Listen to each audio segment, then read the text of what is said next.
Oggi vi faremo vedere il classico impasto delle varate, una ricetta tradizionale stefanese tramandata dalle nostre nonne e ancora oggi riproduciamo perché è un buon prodotto che piace sempre e in casa i dolci non devono mancare mai. Allora, questo è un biscotto che si ottiene con un impasto che già io ho preparato montando uova, zucchero, strutto, ovviamente i vari aromi, cannella, vaniglia, buccia di limone grattugiato. Viene montato abbastanza in modo da renderlo abbastanza spumoso e per ottenere questo impasto bisogna montare nella planetaria o va bene anche uno sbattitore elettrico 5 uova intere e un tuorlo, 500 g di zucchero, 150 g di strutto, 120 ml di latte, 10 g circa di ammoniaca e poi la buccia di limone grattugiata, vaniglia, cannella. E praticamente il procedimento è montare fino a rendere un composto ben spumoso, uova, zucchero e lo strutto con i vari aromi. Una volta che è ben montato e lavorato, sul fuoco sciogliere l'ammoniaca nel quantitativo di latte che vi ho elencato fino a renderlo quasi spumoso. Quindi a questo punto versarlo nell'impasto, nel composto delle uova, continuare a montare con la frusta e quindi a quel punto arriviamo al procedimento di impastare manualmente con la farina. Quindi rendere il composto omogeneo. A questo punto, dopo quella buona mezz'ora di riposo, si procede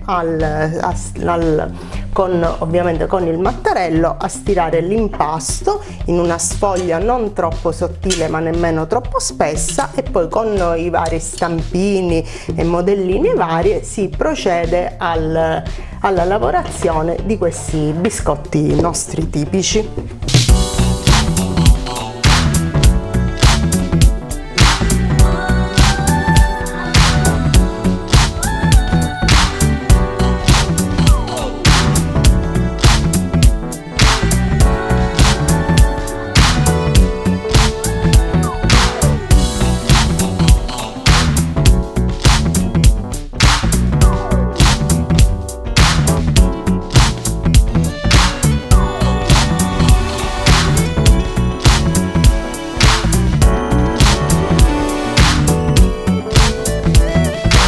Adesso passiamo a un'altra fase del procedimento, che è quello della cottura. La temperatura va ad una temperatura intorno ai 180 gradi con un forno statico. Come tempistica ve ne accorgerete nel momento in cui inizieranno a diventare, aumentano un pochino di volume e poi una volta cotti li potrete sfornare e quindi saranno quasi pronte. Il biscotto è questo già sfornato e quindi ora l'andremo a glassare sopra con questa ghiaccia che praticamente noi chiamiamo comunemente detta chiara, che sono albume d'uovo. Per ogni albume d'uovo va 100 g di zucchero a velo e succo di limone che aiuta a dare lucentezza a questa ghiaccia. Iniziamo con la fase per montarla, che deve risultare abbastanza fluida ma nello stesso tempo densa. E infine siamo arrivati all'ultima fase della realizzazione di queste varate.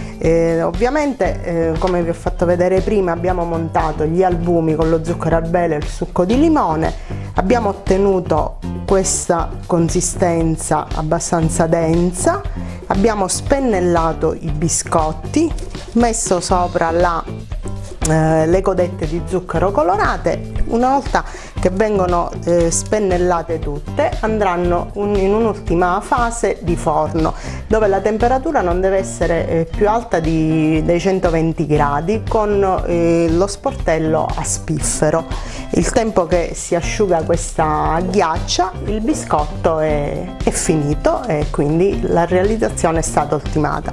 Naturalmente di questi biscotti abbiamo un'altra variante, che sono questi alle mandorle, che è tutt'altra ricetta, tutt'altro ingrediente, ma la procedura più o meno è similare. Una volta ottenuto l'impasto, il lavoro finito è questo è senza la ghiaccia e questo è con la ghiaccia sopra. Ecco a voi le varate di mandorla, le varate all'uovo, pronte da gustare.